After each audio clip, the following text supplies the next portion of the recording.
भदोही जिले के एक सरकारी स्कूल में उस समय बवाल मच गया जब एक ही क्लास के 40 बच्चों को फेल किए जाने पर अभिभावकों का गुस्सा फूट पड़ा। परिजनों ने स्कूल पहुंचकर प्रदर्शन किया और शिक्षक पर गंभीर आरोप लगाए। उनका कहना है कि जिन बच्चों ने उस शिक्षक से ट्यूशन नहीं ली उन्हें जानबूझकर फेल कर दिया गया। आक्रोशित परिजनों का कहना है कि शिक्षक द्वारा ट्यूशन की आड़ में निजी कमाई की जाती है और जो छात्र ट्यूशन नहीं पढ़ते उन्हें परीक्षा में जानबूझकर कम अंक देकर फेल कर दिया जाता है। और क्या बच्चे के दूसरी कोचिंग में चले जाते हैं क्या? तो क्या फिजिक्स में पढ़ाता तो मेरे पास कोचिंग में आने चाहिए, मेरे पास पढ़ने आने चाहिए। कोचिंग में क्यों जाते हैं? मेरे पास ट्यूशन क्यों नहीं आते?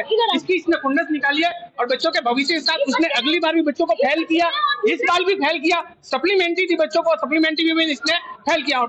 सर स्कूल चालू हुई तब से मैंने एक बार पूछा सर ये क्या लिखा हुआ है, सर बोलते हैं कि दिखाई नहीं देता है तो मत पढ़, दिखाई नहीं देता पीछे आगे जाकर जो ट्यूशन आता है उनको समझ आएगा, तुमको नहीं आएगा।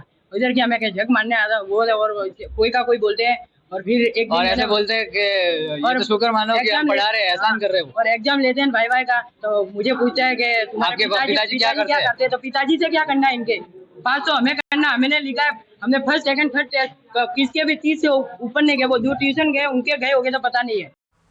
अजमेर जिले में चर्चित सहदेव हत्याकांड को लेकर पुलिस की कार्रवाई लगातार जारी है। पुलिस ने मामले में 2 और आरोपियों को गिरफ्तार किया है। गिरफ्तार किए गए आरोपियों में लड़की का पिता और चाचा शामिल हैं, जिन पर हत्या की साजिश में शामिल होने का आरोप है। पुलिस दोनों ही कड़ी से पूछताछ कर रही है ताकि हत्याकांड की गुत्थी पूरी तरह से सुलझाई जा सके। इस मामले में अब तक कुल 6 लोगों को गिरफ्तार किया जा चुका है। राम प्रसाद से बड़े बड़े भाई का नाम बस्ती राम, जो कृष्णा का पिता है, और एक उसका चाचा जो पूर्व में गिरफ्तार किया जा चुका है राम किशोर। ये तीनों और इनकी लड़की लोकी उर्फ ललिता और महिपाल, ये 5 आदमी मिलकर के अजमेर बस स्टैंड के सामने से कैंपर गाड़ी से सहदेव को लेके गए थे और ले जाने के बाद में उसकी तेजासर PS जाइल के पास उसकी नरसंग हत्या कर दी गई थी। इनको अपहरण के मामले में गिरफ्तार किया है। राजस्थान में छात्र संघ चुनाव को लेकर एक बार फिर युवाओं की ओर से मांग बुलंद होती जा रही है। जयपुर के बाद अजमेर में भी कार्यकर्ताओं ने छात्र चुनाव की बहाली को लेकर प्रदर्शन किया और मुख्यमंत्री के नाम कबूतर के जरिए संदेश भेजकर चुनाव बहाल करने की मांग की गई। NSUI से जुड़े विद्यार्थियों का कहना है कि छात्र संघ चुनाव राजनीति की पहली सीढ़ी है और इसी सीढ़ी पर चढ़कर कई राजनेता सभी का भविष्य तय करते हैं। अजमेर ही नहीं, राजस्थान और देश में छात्र संघ चुनाव में अपनी भागीदारी निभाने वाले युवा आज अपनी अलग पहचान रखते हैं। विधानसभा हो या संसद, हर जगह छात्र संघ चुनाव में जीते पदाधिकारी पहुंचते हैं, लेकिन इसके बावजूद भी इन चुनाव पर रोक लगा दी गई। लेकिन इसे वापस बहाल करने की मांग को लेकर आज प्रदर्शन किया गया।